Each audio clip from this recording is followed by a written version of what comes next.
दिवस के रूप में मनाया जाता है 24 मार्च को। मैं रीवा जिला में 16 वर्षों तक जिला टीबी अधिकारी था और हमेशा ये कार्यक्रम आयोजित किया जाता था। उसी परिप्रेक्ष्य में आज मेरे मन में एक बात आई कि टीबी रोगी को घर वाले उपेक्षित कर देते हैं।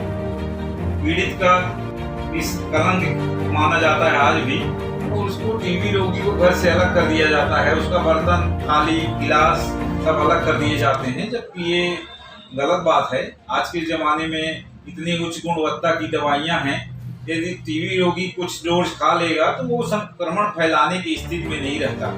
इसी को सामाजिक जागरूकता लाने के लिए मैंने ये चिंतन किया है कि आज मैं टीबी रोगियों के साथ में नाश्ता करूं। ये हमारे सब टीबी रोगी बैठे हुए हैं, उनके समक्ष मैं उनके साथ में ही नाश्ता करना। कब तक टीबी समाप्त हो जाएगी देश से?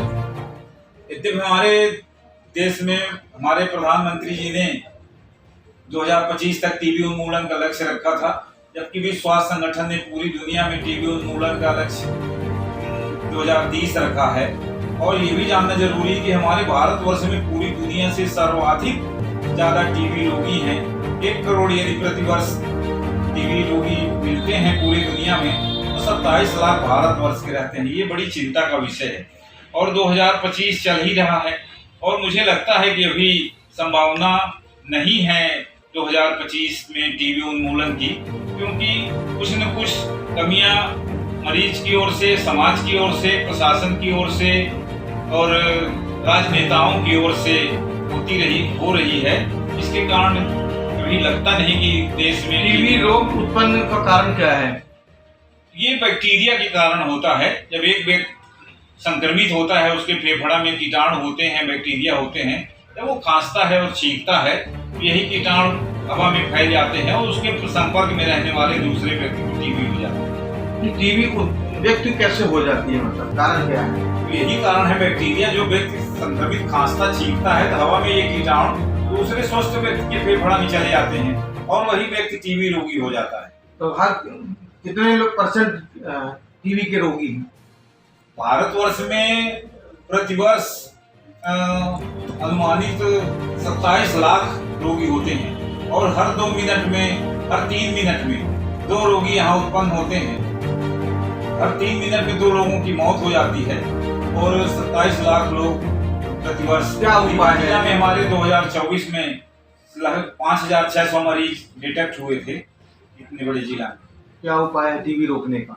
टीबी रोकने का यही है, जो हमारा पुनरीक्षित राष्ट्रीय क्षय नियंत्रण कार्यक्रम लागू हुआ था, इसमें कुछ प्रशासनिक और राजनीतिक प्रतिबद्धता थी कि भारत शासन ये करेगा, हमारे जनप्रतिनिधि और नेता, हमारा स्वास्थ्य मंत्रालय और हमारे देश के नेता उसको करें।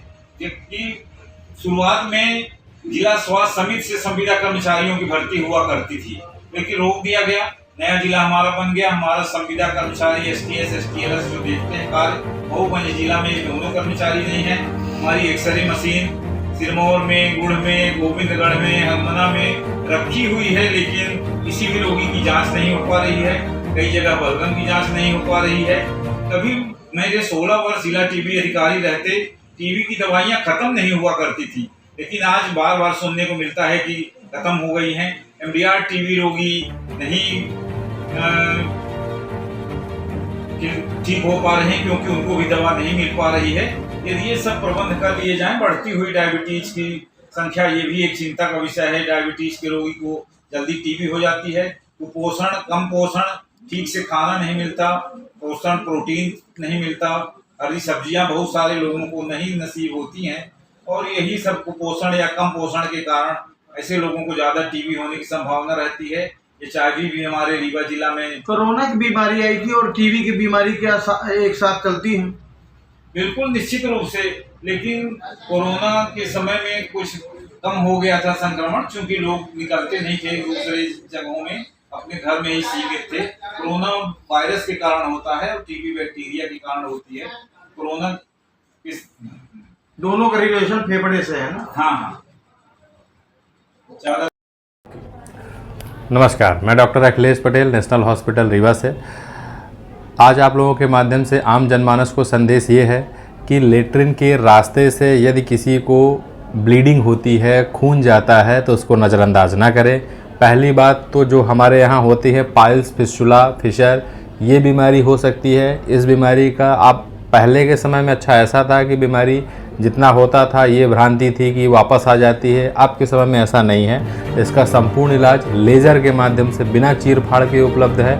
एक दिन में मरीज की छुट्टी हो जाती है और कहीं कोई तकलीफ नहीं रहती है। दूसरा ये कहूँगा, यदि 40 या 45 साल की उम्र ज़्यादा है और लेटरिन के रास्ते से खून आ रहा है तो कहीं न कहीं हो सकता है कि वो कैंसर हो सकता है। उसके लिए दूरबीन की जांच कराएं। कैंसर का इलाज जैसा कि हमने पहले ही बताया है अपने नेशनल अस्पताल में आयुष्मान के माध्यम से उपलब्ध है। सतर्क रहें, स्वच्छता का पालन करें और स्वस्थ रहें। नमस्कार।